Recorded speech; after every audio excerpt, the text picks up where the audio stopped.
Chicago no le pertenece a la mafia. Esa es la postal que Hollywood lleva 80 años proyectando, y es exactamente la cortina que necesitan los verdaderos dueños del Medio Oeste para seguir cobrando renta en silencio. Detrás de cada lonchera de obrero en Pilsen, detrás de cada paquete refrigerado de tortillas en el supermercado de Naperville, detrás de cada pedazo de queso Oaxaca rallado encima de unos tacos en River North, hay apellidos mexicanos que la prensa anglosajona prefiere no pronunciar en voz alta. La razón es práctica. Si el público entendiera quiénes facturan realmente cuando suena la caja registradora del estado de Illinois, la conversación nacional sobre poder hispano cambiaría para siempre. Hoy desarmamos esa cortina. Hoy te presentamos a las 4 familias mexicanas que son, sin discusión, las verdaderas dueñas de Illinois. Y la familia número 1 produce un solo producto que probablemente comiste esta semana, distribuido por todo Estados Unidos, sin que jamás hayas pronunciado su apellido.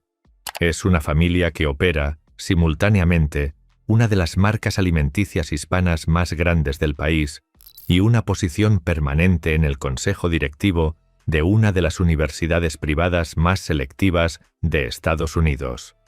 Número 4. El suelo invisible. Pilsen, La Villita, Cicero. Antes de hablar de los gigantes, hablemos del piso del edificio. Pilsen, La Villita, Cicero, Berwyn. Estos 4 corredores son la columna vertebral de la economía mexicana en el área metropolitana de Chicago y durante medio siglo han funcionado como la incubadora silenciosa donde se forjaron las fortunas que vamos a conocer en los siguientes minutos. Hispanic Executive, una de las publicaciones de referencia para empresarios latinos en Estados Unidos, ha calificado a Chicago como la segunda ciudad latina del país. Las cifras lo confirman. El área metropolitana cuenta con más de 38.000 empresas de propiedad hispana y el estado de Illinois supera las 120.000. La calle 26, el corredor central de La Villita, es uno de los corredores comerciales con mayor recaudación tributaria de la ciudad, generando en años recientes ingresos que superan los $900 millones anuales según reportes de comercio local. Te voy a explicar cómo funciona el modelo, porque entender el número 4 es la única manera de entender por qué las 3 familias siguientes existen. En los años 70 y 80, mientras los anglosajones huían al norte hacia los suburbios de Naperville y Wheaton, los precios en el South Side de Chicago se desplomaron. Una casa de ladrillo de 2 pisos, con sótano y cochera, se conseguía por una fracción de lo que cuesta hoy un automóvil usado de gama media. Mientras los bancos cerraban sus oficinas en estos barrios y los etiquetaban como zonas de alto riesgo crediticio, llegó una primera ola de migrantes mexicanos con un patrón financiero que la banca tradicional no entendía. No pedían préstamos hipotecarios.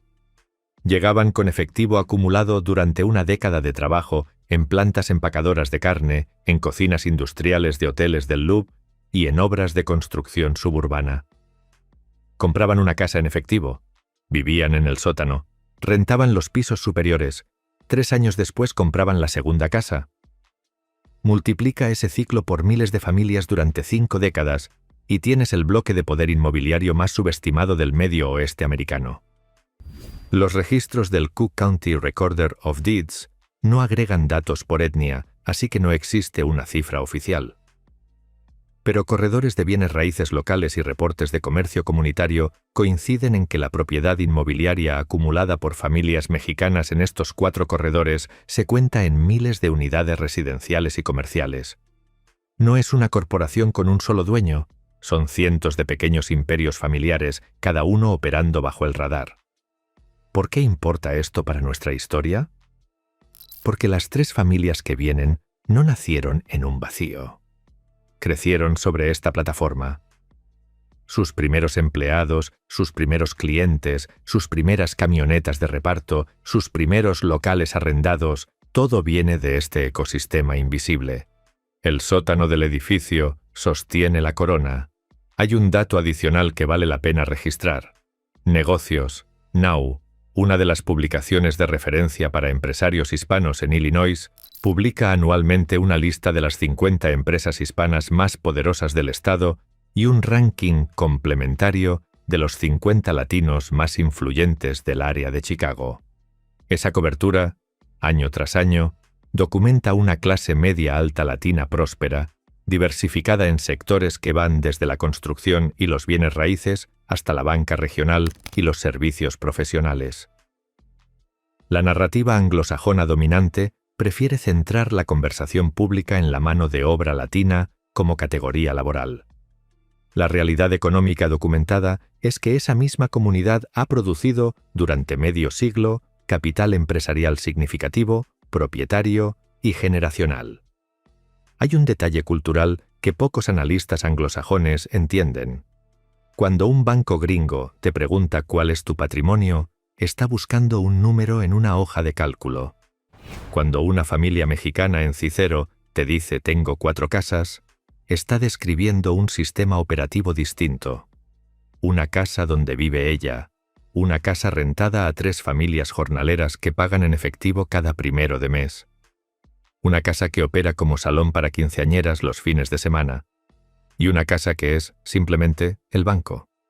La que se vende cuando hay una emergencia, la que se hipoteca para abrir un negocio, la que se hereda al sobrino que se está graduando de la universidad pública. Este sistema, replicado durante 3 generaciones, mueve más capital líquido por mes en el South Side de Chicago que la mayoría de los analistas anglosajones registra en sus reportes oficiales. Los bancos llegaron tarde. Los apellidos llegaron primero. Y esa es la base sobre la que se construyeron los 3 imperios que vienen. Número 3. La familia Villaseñor y BNB, Supremo, Foods, 1964. Una pequeña operación en el barrio del Back of the Yards de Chicago. Gilberto Villaseñor, Sr., e Ignacio Villaseñor, ambos originarios del estado de Michoacán, México, comienzan con $500 y una receta familiar de queso fresco. Su lectura del mercado era simple y, en retrospectiva, brillante. Si los mexicanos en Chicago no encontraban su queso auténtico en los supermercados anglosajones, ellos lo fabricarían aquí, lo venderían puerta a puerta y poco a poco lo empujarían al mainstream. 62 años después, esa pequeña operación es BNB, Supremo Foods, una empresa que celebró su 60º aniversario en octubre de 2024 y que, según comunicados oficiales y la prensa especializada de la industria láctea, produce más de 200 productos lácteos hispanos, quesos, cremas, chorizos. Distribuye a más de 35 estados de Estados Unidos. Su planta principal está hoy en Bensenville, en el oeste suburbano de Chicago, y emplea aproximadamente 300 personas. Lo más relevante de la familia Villaseñor para nuestra historia no es solo que sigan siendo dueños 62 años después. Es la disciplina con la que han mantenido el control. La empresa se mantiene en propiedad familiar continua, sin venta que a un fondo de inversión, sin oferta pública en bolsa, sin la fragmentación generacional que destruye al 88% de las empresas familiares latinas antes de la 3ª generación, según datos de cámaras hispanas de comercio. ¿Cómo lo hicieron? 3 principios que se repiten en cada entrevista pública que la familia ha dado a la prensa de la industria láctea. Primero, control de categoría. BNB, Supremo, construyó su marca específicamente alrededor de productos auténticamente mexicanos: queso Oaxaca, queso fresco, queso panela, cotija. Productos que los gigantes anglosajones como Kraft y Sargento podían intentar copiar, pero nunca con la misma autenticidad. Esa diferenciación de categoría les ha dado un escudo de marca que 5 décadas de competencia no han podido romper. Segundo, integración con productores lecheros independientes. En lugar de comprar leche a las cooperativas industriales gigantes, BNB Supremo construyó relaciones de largo plazo con productores pequeños del cinturón lácteo del Medio Oeste. Eso garantiza calidad, lealtad campesina y, lo más importante, suministro durante crisis sectoriales. Tercero, presencia profunda en la comunidad. Los Villaseñor han invertido sistemáticamente en relaciones con sindicatos locales, con cámaras de comercio hispanas, con organizaciones de defensa legal. Cada cheque filantrópico es, simultáneamente, un acto comunitario y una pieza del muro que protege el patrimonio familiar. ¿Cuánto vale BNB Supremo hoy? La empresa no publica estados financieros, pero analistas del sector lácteo estiman su valoración privada en cientos de millones de dólares. La familia Villaseñor no aparece en las listas de Forbes. Esa ausencia, en la doctrina de la familia, es deliberada. La invisibilidad pública es defensa estratégica. Hay una pieza de la historia de BNB que conviene subrayar. La empresa lanzó hace décadas la marca Chihuahua Brand de queso quesadilla, una de las marcas más reconocibles de queso hispano en el mercado estadounidense. El éxito de esa submarca ayudó a posicionar a BNB Supremo no solo como proveedor de mexicanos en Chicago, sino como una marca que los supermercados anglosajones del Medio Oeste y del Cinturón Sur compraban activamente para captar clientes de la creciente población latina nacional. El movimiento, en términos de marketing, fue del barrio al país entero. Hoy, 2 generaciones después, BNB Supremo sigue siendo familiar, sigue siendo mexicano-americano en su identidad operativa y sigue creciendo. La empresa fue homenajeada en su 60º aniversario en 2024 con cobertura en la prensa especializada de la industria láctea, una distinción reservada para empresas que cruzan el umbral del medio siglo de operación continua, un lujo estadístico raro en cualquier sector económico estadounidense. Número 2. La familia López y el milagro. Tortillería 1950. Un huérfano mexicano llamado Raúl López, originario de la Ciudad de México, llega a Estados Unidos con muy poco más que una receta heredada de un tío y la frustración acumulada de no encontrar tortillas auténticas en ningún supermercado del país. Trabaja en los patios ferroviarios de Illinois mientras desarrolla su producto.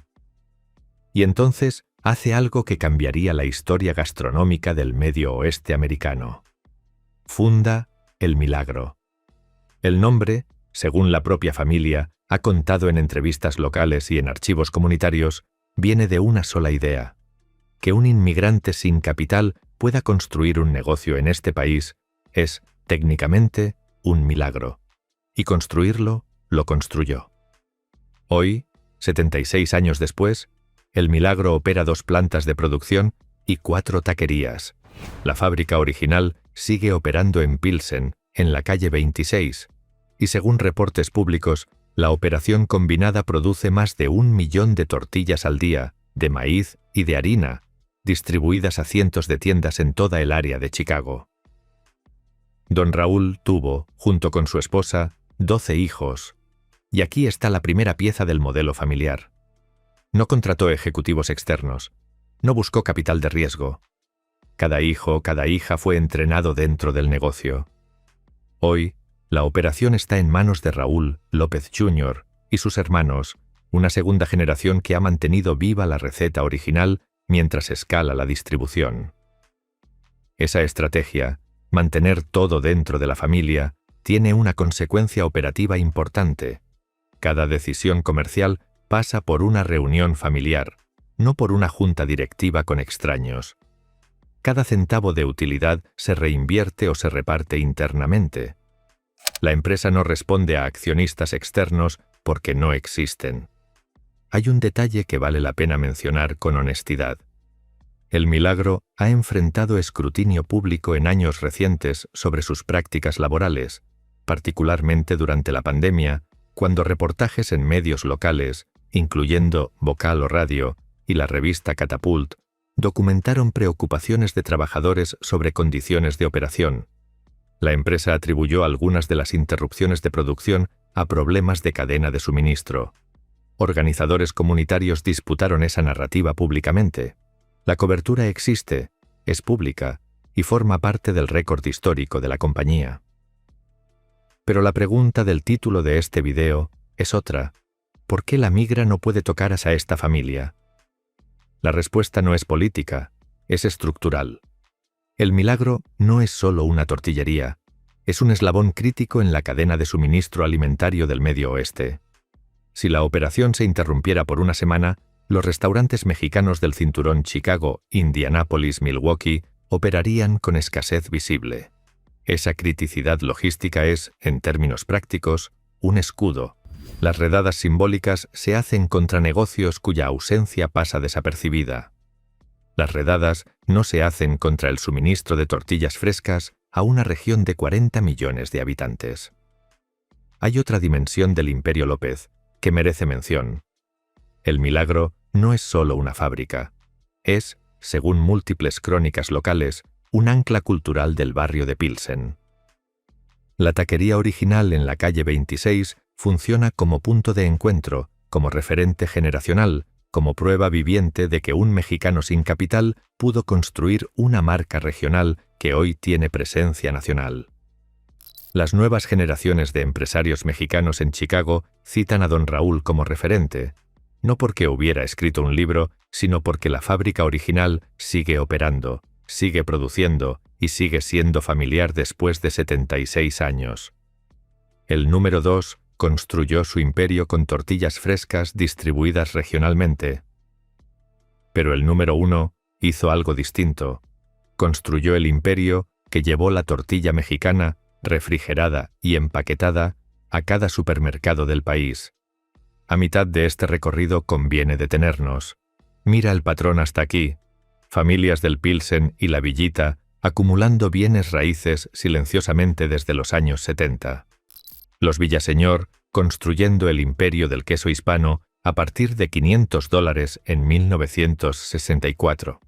Los López expandiendo la tortilla artesanal a la red regional desde 1950.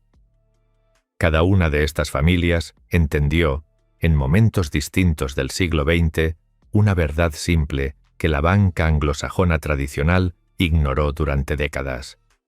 El mercado mexicano-americano en Estados Unidos es uno de los nichos de consumo más grandes, más leales y más mal atendidos del planeta. La demanda existe, la calidad importa, y quien la sirva con autenticidad, paciencia y disciplina familiar puede construir generaciones. Pero hay una familia más. Una familia que no solo cumplió ese principio, sino que lo escaló. Que tomó la tortilla del barrio mexicano y la metió, refrigerada, empaquetada y certificada, en el corredor central de Walmart, Costco y Whole Foods. Una familia donde el patriarca, además de operar la empresa más grande, se ganó un asiento en la junta directiva de una de las universidades privadas más prestigiosas del país. Número 1. La familia Velázquez y Azteca Foods, 1969. Pilsen, Chicago. 10 hombres mexicano-americanos del Azteca Lions Club se reúnen para hacer algo que ningún banco anglosajón quería financiar. Cada uno aporta $8,000. Su líder es Arthur Velázquez, hijo de un trabajador migrante mexicano. $80,000 de capital fundacional. Una idea simple: industrializar la tortilla auténtica y distribuirla a la corriente principal del consumo estadounidense. La cifra parece modesta. La ambición no lo era. Para comprender el peso de lo que la familia Velázquez construyó, hay que entender el contexto cultural de aquel momento. En 1969, el departamento de marketing de Jewel Osco, la cadena dominante de supermercados en Illinois, no tenía categoría para comida hispana. Las tortillas, cuando se vendían, se ponían junto al sushi precocido y se etiquetaban como ethnic foods. Productos exóticos, productos de nicho, productos secundarios. Velázquez no aceptó la categoría.